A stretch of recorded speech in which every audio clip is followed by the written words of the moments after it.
What's going on, everybody? This is Snowman. Welcome to another episode of Free Game Friday, and the first game we're going to be looking at today is called Asagao Academy, and you've probably heard of this one. It's been pretty popular on the internet, but in case you haven't, it is a dating simulator where you have the wonderful opportunity to try and woo and date all the guys from the Normal Boots gang online. So, you know, JonTron, PBG, Continue, etc.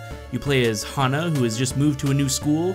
And, you know, you get introduced to all the guys from Hidden Block as you get introduced around from your best friend, and some of them are suave and beautiful, some of them are hard to get to know, some are really smart, and, you know, if I'm being totally honest, it's not really my kind of game, but I know a lot of people would be really into it. It's essentially just, you know, you're reading a story kind of thing over these beautiful backgrounds, but I couldn't really play more than about 20 minutes of it. It was very anime-y, but, you know, it's whatever. I know other people are totally all about it. If you want to pretend and date the Normal Boots guys, I mean, who wouldn't? Let's be honest, but go check it out yourself. The second game we're going to look at today is called Windowframe, and this one was really cool. It might look a little weird from my footage here, but basically, the game window actually moves around with you some of the time, so I had to just do, like, a monitor capture of it because it just kept moving around.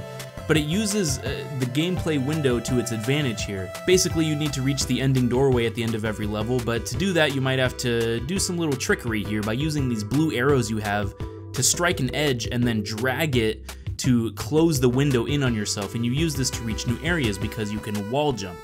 So you might drag a wall towards you and then use it to jump up to a ledge that you wouldn't normally be able to reach.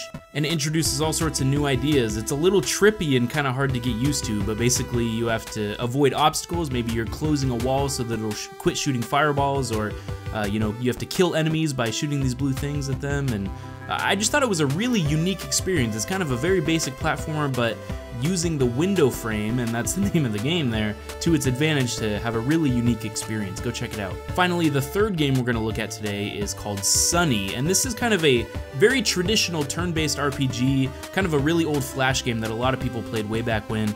Essentially, you're a zombie that doesn't remember who you are. You wake up on this ship and you need to battle your way through waves of enemies, but it's got a pretty in-depth story. There's like voice acting and animated cutscenes, and I just think it's a lot of effort put into it. But you know, all the basic stuff is here. You have equipment that you can buy and upgrade, and you know, increase your abilities, and have all these different stuff you can attach to your character. There's different team members you gain along the way. What I really liked about it is that each battle actually resets your health and, you know, I'll call it mana, you know, ability points. So every battle is very strategic. The enemies get really strong really quick, and it gets pretty hard. So every fight, you know, you have to think about, do I increase my defense? Do I try to block things? And it's very strategic, and I really liked that. Also, an important note is that Sonny is actually a series. There are many Sonny games, you know, 2, 3, etc. So go check out the sequels because it just gets better and better the further you get. But if you want just that, like, traditional turn-based, you know, battle RPG experience, check out Sonny. It's really cool. A lot of effort put into just a really basic free Flash game. But anyway, as always, these 3 games are in the description below for you to check out, and I'll see you guys on next month's episode of Free Game Friday. Stay frosty, my friends.